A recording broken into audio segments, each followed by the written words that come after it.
খাবারটা দেওয়ার সাথে সাথে কি অবস্থা হয় দেখেন। এই যে জায়গায় দাঁড়ানো যাবে না, মানে এমন অবস্থা, দাঁড়ানোর মতো কোনো আর অবস্থা নেই। সত্যিকারের একটা গ্রামের খামার বাড়ির ভিতরে চলে আসছি, যেটা দেখলে আসলে যে কারো মন জুড়িয়ে যাবে। খুবই পরিকল্পিত এবং ডিসিপ্লিন মেনটেন করে খামারটা করা হয়েছে। এই হচ্ছে খামারের কলা, দেখেন। তো খামারের ভিতরে মাছের চাষও করা হয়। এখন আমরা যাব আপনাদের মাছের পুকুরে নিয়ে, কি মাছ এখানে আছে সেটা আপনাদের দেখাবো। আপনারা দেখবেন, দেখলে বুঝতে পারবেন যে এখানকার কি অবস্থা। তো আমরা এই মুহূর্তে রয়েছি এই যে মাছের খামারের ভিতরে। এখানে দেখেন কি অবস্থা, তেলাপিয়া মাছ। এই যে মানুষের শব্দ পাইছে, তারা চলে আসছে, তারা জানে যে তাদের এখন খাবার দেওয়া হবে, সবাই চলে আসছে মাছের খামারে। এখন মাছকে খাবার দেওয়া হবে। তো মানুষের শব্দ পেয়েই কিন্তু মাছ অলরেডি চলে আসছে। দেখেন বড় বড় সাইজের পাঙ্গাস মাছ, তেলাপিয়া মাছ। এই যে তারা চলে আসছে, শুধুমাত্র যে শব্দ শুনছে, শব্দ শুনেই তারা কিন্তু সবাই এই যে চলে আসছে খাবার খাওয়ার জন্য। এখন খাবার দেওয়া হবে, আপনাদের একটু দেখাই কি পরিমাণে মাছ আছে, তাহলে বুঝতে পারবেন।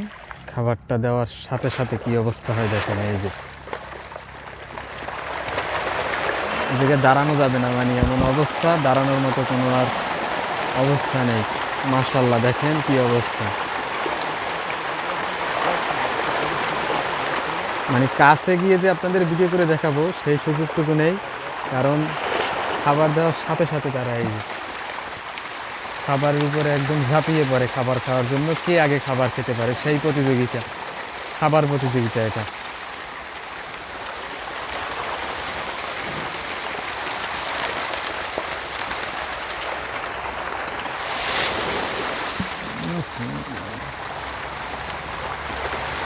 পাঙ্গাস মাছ আর হচ্ছে তেলাপিয়া মাছ, তাছাড়া অন্যান্য আরও মাছ আছে, তবে পাঙ্গাস মাছটাকে বেশি দেখা যাচ্ছে।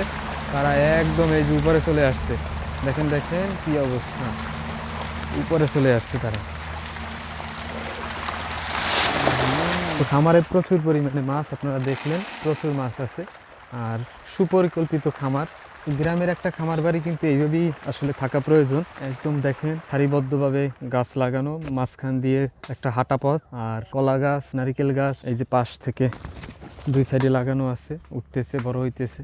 কিছুদিন আগে আমরা যখন আসছিলাম তখন এই জায়গায় মালটা গাছ ছিল, তো এখন মালটা গাছ আসলে কেটে ফেলা হয়েছে, কারণ আশানুরূপ ফল পাওয়া যায়নি গাছে। তো এই খামারে শুধু যে মাছ চাষ করা হয় তা না, বিভিন্ন ধরনের সবজি আছে, তার মধ্যে উল্লেখযোগ্য হচ্ছে এই কলা গাছ। ফল বা সবজি হিসাবে, দুটো হিসেবেই আসলে এটা খাওয়া যায়। তো এটা মূলত পাকলে খাওয়া যায় সেই কলা, সাগর কলা সম্ভবত।